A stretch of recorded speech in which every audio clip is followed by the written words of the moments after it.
ஆன்மீக அன்பர்களுக்கு வணக்கம். இன்று ஏழை தாய் வந்தி என்பவளுக்காக சிவபெருமான் பிட்டுக்கு மண் சுமந்த கதை மற்றும் மாணிக்க வாசகரின் அன்புக்கு இணங்கி அவர் செய்த திருவிளையாடல்கள் பற்றி இப்போது காணலாம். சிவபெருமான் மதுரை மன்னன் மாணிக்கவாசகரிடம் பணம் கொடுத்து குதிரைகளை வாங்க சொன்னார். மாணிக்கவாசகர் குதிரைகளை வாங்காமல் சிவனுக்கு கோவில் கட்டினார். இதனால் சிவபெருமான் மாணிக்கவாசகரை காப்பாற்றும் பொருட்டு நரிகளை குதிரைகளாக மாற்றி மன்னனிடம் அனுப்பினார்.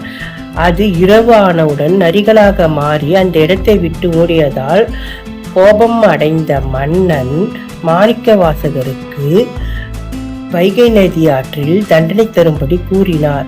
வைகை நதி ஆறு வெள்ளம் பெருக்கெடுத்து ஓடியதால் அவர் அதை தடுக்க மக்களை அழைத்தார். மக்கள் வந்து அங்கு மண் போட்டு மூடினர். வந்தி என்ற வயதான பெண்மணி தனக்கு வேலை செய்ய இயலாது என இறைவனிடம் முறையிட சிவபெருமானே ஒரு தொழிலாளி ரூபத்தில் வந்து அந்த இடத்தில் மண்ணை போடுவதாக உறுதியளித்தார். ஆனால் அவர் அதை செய்யாமல் அங்கு விளையாடி கொண்டிருந்தார். இதனை கண்ட மன்னன் அவர் மீது கோபமுற்று பிரம்பால் ஓங்கி அடித்தான். அப்படி அவன் அடிக்கும்போது அனைத்து உயிரினங்களும் அந்த பிரம்படி பட்டது. அப்போது சிவபெருமான் பார்வதியுடன் தோன்றி தான் வந்தி என்ற வயதான மூதாட்டியையும் மாணிக்கவாசகரையும் காப்பாற்றவே இந்த திருவிடையால் புரிந்ததாக கூற மன்னன் தன் அகந்தை அடைந்து சிவபெருமானிடமும் மாணிக்கவாசகரிடமும் மன்னிப்பு கேட்டான்.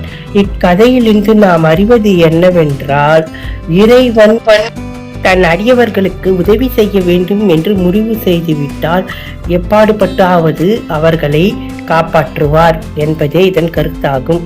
இக்கதை உங்களுக்கு பிடித்திருந்தால் ஆன்மீக குரு சேனலை லைக் செய்து, ஷேர் செய்து, சப்ஸ்கிரைப் செய்து உங்களுடைய ஆதரவை கொடுங்கள். இது போன்ற மேலும் ஆன்மீக கதைகளை நம்முடைய ஆன்மீக குரு சேனலில் கேட்டு மகிழ்ச்சி அடையலாம்.